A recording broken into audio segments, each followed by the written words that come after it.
Salut à tous! Dans cette vidéo, on va voir les différents types de freins que vous allez rencontrer sur les vélos. Alors, il y a deux grandes catégories, il y a les freins à patins et les freins à disque. On va commencer par présenter les freins à patins. Allez, c'est parti! Première catégorie, les freins à patins. Alors, les freins à patins, leur fonctionnement est assez simple. C'est un tirage par câble. Donc, vous allez actionner le levier de frein qui va venir tirer le câble. Lorsque vous allez tirer le câble, vous allez rapprocher les patins de la jante. Et une fois qu'ils vont rentrer en contact avec la jante, ça va freiner la roue, donc le vélo. Première catégorie de frein, les V-breaks. Donc sur la photo, on peut voir que vous avez l'étrier de gauche et de droite. Donc ces étriers-là, en fait, sont tirés vers l'extérieur avec un ressort. Et lorsque vous allez actionner le levier de frein, vous allez tirer le câble et les patins vont se rapprocher progressivement sur la jante. Une fois qu'ils vont rentrer en contact, ça va donc freiner la roue. Ça, c'est le type de frein que vous allez rencontrer le plus souvent sur les vélos. Donc, V-break. Deuxième catégorie de frein, les étriers ou mâchoires. Ce type de frein, vous le rencontrez sur les vélos de route principalement. Donc voilà, le fonctionnement est le même que des V-break. Vous tirez le câble avec le levier de frein et ça va venir serrer les deux patins qui vont venir en contact avec la roue. Troisième catégorie de frein, les cantilevers. Un peu plus anciens, mais c'est des freins qui sont plus progressifs. Donc on les retrouve principalement sur les vélos d'enfants. C'est pour ça que le cantilever existe encore, parce qu'à défaut d'avoir un freinage puissant, il a un freinage progressif. Donc il est plus adapté à l'utilisation du vélo d'enfant, afin que l'enfant ne fasse pas un soleil ou qu'il soit trop surpris par l'agressivité du freinage. Donc les cantilevers, vous les retrouverez principalement sur les vélos d'enfants. Maintenant, on va passer aux freins à disque. Donc le fonctionnement des freins à disque, il est différent. Quand vous allez actionner le levier, vous allez rapprocher ce coup-ci des plaquettes qui vont rentrer en contact non avec la jante, mais avec un disque qui sera fixé sur la jante. Donc on va voir le premier type de frein à disque, le frein à disque hydraulique. Donc là, on a le levier de frein à disque qui est relié à l'étrier. Alors en hydraulique, on appelle le frein à disque hydraulique tout simplement parce que ça fonctionne avec de l'huile à l'intérieur.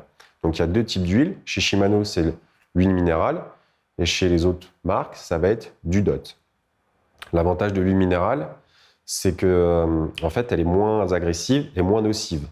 Donc, elle est moins polluante aussi. Donc, plus pratique pour le technicien, car elle est moins agressive et moins corrosive lorsque vous l'utilisez, et moins polluante, tout en conservant ses propriétés. Donc, ici, on peut voir un frein à disque hydraulique, le levier, l'étrier. Et ce qui fait la relation entre les deux, c'est une durite qui fait l'étanchéité. Lorsque vous allez actionner le frein, vous allez pousser un piston.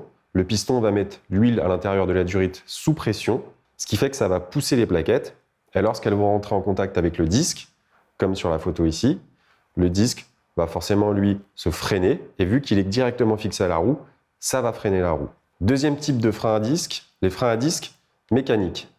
Donc là, on est sur un fonctionnement par câble, même principe que les freins à patins. Lorsque vous allez tirer le câble, ça va pousser les plaquettes qui vont rentrer en contact avec le disque, et ça va freiner la roue. Alors ce qu'il faut savoir, c'est que les freins à patins, comme les V-breaks par exemple, ils ont tendance à être moins efficaces sous la pluie. Parce qu'une fois que votre roue va être mouillée, donc la surface de contact sera, elle, mouillée, les patins, lorsqu'ils vont essayer de freiner la roue, ça va glisser. Donc sous la pluie, les freins à patins sont moins efficaces, alors que les freins à disque, eux, sous la pluie, sont toujours aussi efficaces. L'inconvénient du frein à disque hydraulique, c'est que lui, il nécessite une purge, donc un entretien un peu plus lourd qu'un frein à patins. En revanche, le frein à disque hydraulique, lui, a un meilleur toucher et une sensation plus agréable, et on va dire qu'il est aussi plus progressif. Il exerce aussi une meilleure pression des plaquettes sur le disque, parce que grâce au système hydraulique, lorsque vous freinez, vous pouvez vraiment appuyer fort, et ça va être la pression d'huile qui va plaquer vos plaquettes sur le disque, ce qui fait qu'il y aura un plus gros mordant que les freins à disque à câble. Les freins à disque mécaniques, eux, c'est un compromis entre les freins à patins et les freins à disque hydrauliques. C'est-à-dire que, contrairement aux freins à patins, ils freinent sous la pluie, mais contrairement aux freins à disque hydrauliques, ils ont moins de mordant.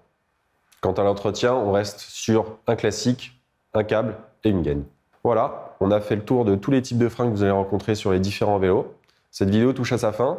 Maintenant, la prochaine étape, ça va être comment entretenir ces différents types de freins. Nous verrons ça dans les vidéos suivantes. Allez, à plus!